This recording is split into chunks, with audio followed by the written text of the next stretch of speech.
मनोज जरांगेंची जीभ छाटण्याची भाषा केली जाते. एवढे माजले का तुम्ही? जरांगेंनी कुणाशी काय मागितलं? जरांगे स्वतःच्या स्वार्थासाठी सरकारकडे काय भीक मागायला येत आहेत का? स्वतःचा हक्क अधिकार मागतायला येत आहेत? जरांगे जर स्वतःचे हक्क अधिकारासाठी हजारो लाखो लोकांना एकत्रित करत असतील, तुमच्या पोटात का दुखतंय? जरांगे हिताचं मागतायत. देता येत असेल तर द्या, नाहीतर सत्ता सोडून जा ना.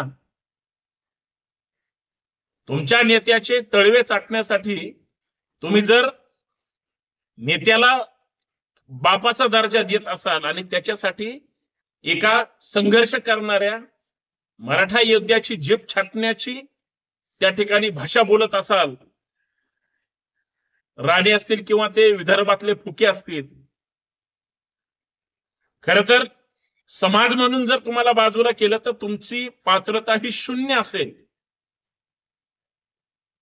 पण तुम्हाला जर फक्त द्वेष दिसत असेल तर गाव खेड्यात राहणारा माणूस, शेतकऱ्याच्या पोटी जन्मालेला आहे, गाव खेड्यातला माणूस अशाच भाषेत बोलतो जी भाषा त्यांच्या लोकांना कळेल. तुम्हाला त्या भाषेचं वावडं वाटत असेल म्हणून जर मिरच्या झोंबत असतील, मराठ्यांचं वादळ आहे ते आणि इतिहास आहे मराठ्यांचा.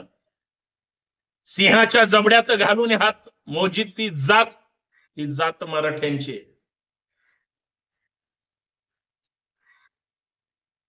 दात मोजण्याची जर हिंमत मराठ्यांमध्ये असेल तर तुम्ही किस झाड की पत्ती आहे? समाजानं ठराव केला आणि साधं बहिष्कृत जरी केलं, जे की घटनेच्या चौकटीत नाही बसत, तुमच्यापासून फक्त काही लोक जर निघून जर गेले तर तुमच्या राजकारणाला शून्य किंमत असेल आणि तुम्ही दुसऱ्याची जीभ छाटण्याची भाषा करता फक्त पैशाच्या जोरावर. राणेंमध्ये हिंमत असेल किंवा त्या परिणय फुकेमध्ये जर हिंमत असेल, लय नेत्यांवर एवढं प्रेम असेल तर कुठल्याही शहरातल्या चौकामध्ये येऊन ओपन खुलं चॅलेंज द्या. बघा, हेच लाखोंचे त्या मनोज जरांगे पाटलांच्या विचारांचे मराठे तुम्हाला पलता भोई थोडी करतील. आणि तेवढी ताकद त्या मराठ्यांमध्ये आहे जे आज या मराठा आरक्षणाच्या लढ्यासाठी प्रचंड प्रयत्न करत आहेत. प्रॉब्लेम कुठे आहे? जे सरकार सत्तेमध्ये आहे त्यांना मुळात संविधान, राज्यघटनाच मान्य नाही. त्यांना मनुस्मृती अपेक्षित आहे.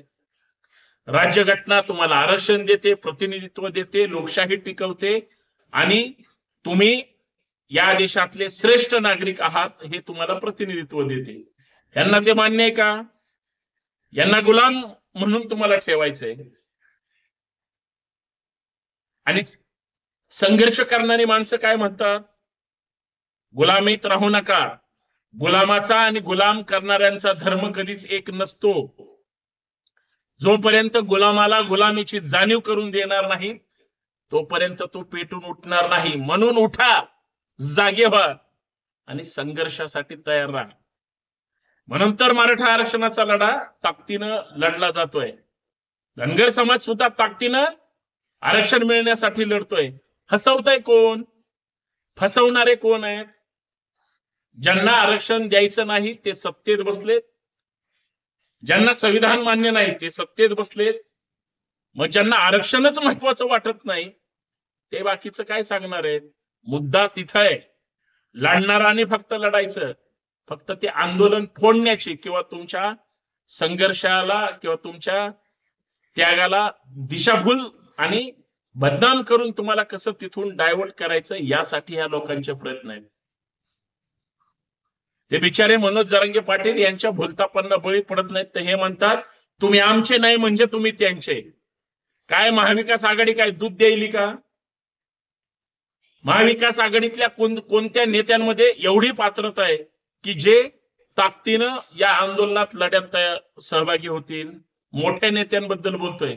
बारके नेते तर बिचारे समाजाशी जोडलेले असतात, त्यामुळे समाजाने त्यांना डोक्यावर घेतलंय. तुमचं काय? जे मनोज जरांगे पाटलांच्या सोबत जे मराठी काम करतात त्यांनी भाजपचे मराठ्यांचे आमदार निवडून नाही दिलेत का नाही?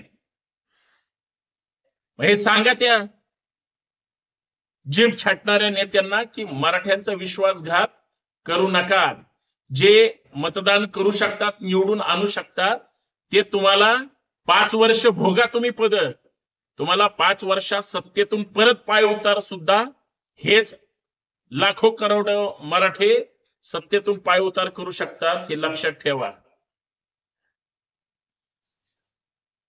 तुमच्यावर फक्त तुमच्या देवाभाऊची जी आशीर्वादाची झूल पांघरली गेलीये, सत्तेची नशा तुमच्या डोक्यात घुसलीये, धार्मिक वातावरण घडवून करून तुमची जी विचारांची अवस्था ही वराहासारखी झाली, ज्याने तोंड उघडल्यानंतर त्याला फक्त कुठं जावं लागतं हे तुम्हाला चांगलं माहिती आहे. त्यांच्याकडून इतर गोष्टीची अपेक्षा करणं हा शुद्ध खोटारडेपणा आहे. कारण हाच मुद्दा तुमच्या जिवारी लागणार आहे. म्हणून मनोज जरांगेंना तुम्हाला टार्गेट करून जे सुपारी भाद्दर वळू सोडलेत, हे फक्त तेच काम करतात, हे मला या माध्यमातून सांगायचंय. फक्त मराठे संयमाने आंदोलन करतायत असं दिसतंय. शांततेत हा लढा लढायचा आहे हे त्यांनी ठरवलंय. कायदा सर्वोच्च आहे आणि कायद्यानेच आपल्याला मिळणार आहे हे त्यांना पटवून सांगितलंय. आणि आतापर्यंतचे जे आरक्षणाचे लढे झाले ते संवैधानिक पद्धतीने लढले गेले, म्हणून सगळे गप्प आहे. म्हणून सत्तेत बसून तुम्ही फक्त आंदोलन पेटवण्यासाठी किंवा नेत्यांना उचकावण्यासाठी तुम्ही टोकाची भाषा बोलताय, हे फक्त लक्षात ठेवा. आंदोलक पेटणार नाहीत, पण तुम्हाला तुमची जागा दाखवल्याशिवाय राहणार नाहीत असं मला ठामपणे सांगावं वाटतं. कारण मनोज जरांगे आणि त्यांच्यासोबत फक्त मराठीच नाहीत, सगळी माणसं आहेत जे या देशातल्या राज्यघटनेला मानतात, लोकशाहीला मानतात, आरक्षणाचं महत्व जाणून आहेत, कायद्याचं महत्व जाणून आहेत, आणि जे हक्क अधिकार मला असतील तुम्हाला मिळेल तर बिघडलं कुठं हे म्हणणारे आहेत.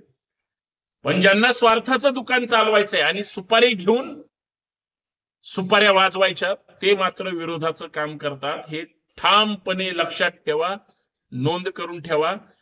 कारण गद्दार हा गद्दारी करतो, पण तो कुणासोबत करतो? जिथं जन्माला आलाय तिथून गद्दारीला सुरुवात करतो, आणि जो सुपारी देतो त्याची सुपारी वाजवतो. असा माणूस कुणाचाही नसतो. अशा लोकांपासून सावध राहा. आणि मनोज जरांगे पाटलांचा जो लढा आहे तो एकटा मनोज जरांगे पाटलाचा आणि त्यांच्या मुलाबाळांसाठीचा नाही, तर समाजातल्या मुलाबाळांसाठीचा आहे. म्हणून ते लढतायत, म्हणून सत्ताधाऱ्यांचा पोटसूळ उठलाय. पण एकमेकांची अजिबात दुश्मनी नाही. उद्या याच सरकारमधला माणूस त्यांच्यासोबत चर्चेला किंवा कुठला कागद घेऊन आला तर हीच लोक चर्चा करणार आहेत, हे लक्षात ठेवा. बदनाम करणाऱ्यांनो, अगोदर खुद के गिरिबान में झाक के देखो, मग दुसऱ्यावर टीका करा. तुम्ही साले काचाच्या घरात राहता आणि दुसऱ्याच्या घरावर दगड मारता. हे धंदे बंद करा. बाकी सुज्ञ आहात. व्हिडिओ आवडला तर जास्तीत जास्त शेअर करा. तुमचं मत काय आहे कमेंट करून नक्की सांगा. मी वाट पाहतो. जय शिवराय. बोलूया कमेंट मध्ये. धन्यवाद.